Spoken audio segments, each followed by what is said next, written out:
The end of the NFL season always brings a slew of coaching moves as teams try to move on from disappointing seasons and fan bases find a new reason to hope. Monday was no different, with a string of firings announced before 10 a.m., joining the likes of Dirk Koetter and Todd Bowles who were dismissed on Sunday.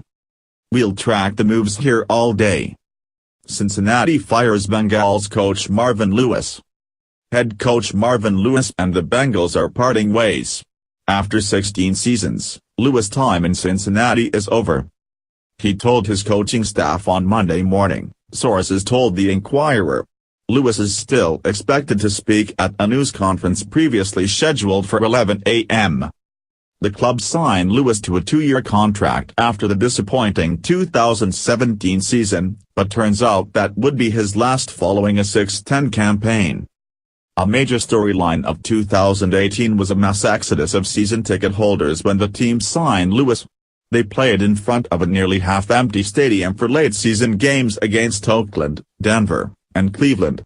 Crowds were at their lowest since the 2011 season, averaging 50,754 tickets distributed. Arizona fires first-year coach Cardinals Steve Wilks. Arizona Cardinals coach Steve Wilks met with his staff Monday morning to tell them he will not be back as head coach. He is still awaiting official notification from Cardinals president Michael Bidwill. The Cardinals completed a 3-13 season under Wilks, tying the franchise mark for fewest wins in a season since moving to Arizona. Steve Keim, meanwhile, is expected to continue his duties as the team's general manager. Wilks wasn't immediately available for comment, but recently said this when asked about his tenuous job security: "I walked into this organization with integrity and, whenever that time comes, I am going to walk away with integrity." Wilks, who was hired to replace the retiring Bruce Arians, will join a lengthy list of NFL head coaches who were expected to be fired after this season. He could become the 10th coach since 2000 to be fired either during or after his first year as head coach. Broncos fire Vance Joseph. Vance Joseph was fired as coach of the Denver Broncos on Monday after back-to-back double-digit losing seasons. Joseph met with general manager John Elway after completing a 6-10 season and was dismissed with 2 years and about $6 million left on his contract. "I spoke with Vance this morning and thanked him for all of his hard work as our head coach. Although we decided to make this change, I believe Vance is a good football coach who has a bright future in this league," Elway said in a statement ahead of his news conference scheduled for later Monday. Miami fires Dolphins head coach Adam Gase. The Miami Dolphins have pulled the trigger on at least one big change for the 2019 season and beyond. Head coach Adam Gase was fired Monday after 3 seasons, the team announced. General manager Chris Grier was also elevated to oversee football operations, while executive vice president Mike Tannenbaum was reassigned to a different role within the organization. Gase finishes with a 23-25 record. The Dolphins made the playoffs as a wild-card team in his first season but fell to losing seasons in each of the last 2 years. The move could mark an off-season of upheaval for Miami. Quarterback Ryan Tannehill's future with the franchise is unclear after another inconsistent campaign. The starting passer has missed 25 games in the last 3 years and is set to earn $18.7 million in 2019, though releasing him would result in $13.4 million in dead money. Jets fire head coach Todd Bowles. A season rife with speculation met its expected end for Todd Bowles. The New York Jets fired their head coach Sunday after a loss to the New England Patriots concluded his 4th season with the team. "I would like to thank Coach Bowles for his dedication to the New York Jets for the last 4 years," Jets CEO Christopher Johnson said in a release.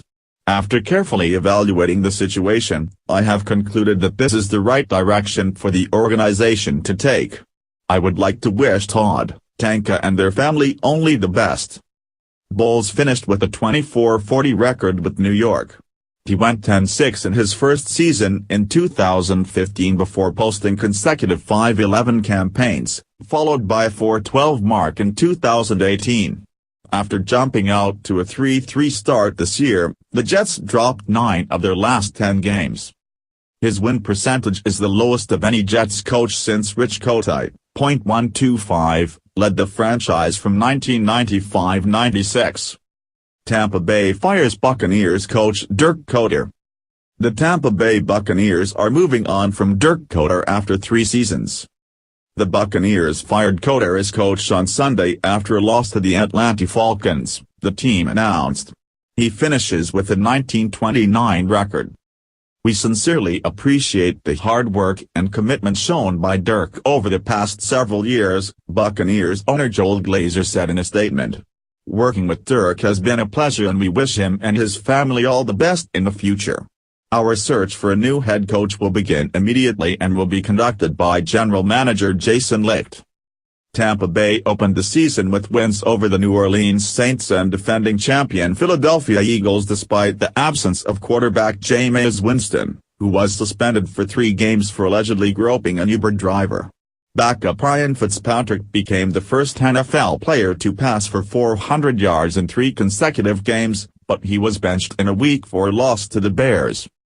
Winston was then benched in a Week 8 loss to the Cincinnati Bengals before returning for good as the starter in Week 12. Fired Packers coach Mike McCarthy returns to speak to team. Fired shortly after Sunday's loss to the Arizona Cardinals, former Green Bay Packers coach Mike McCarthy didn't get a chance to say goodbye to the team he coached for most of the past 13 seasons. On Wednesday, he got his chance.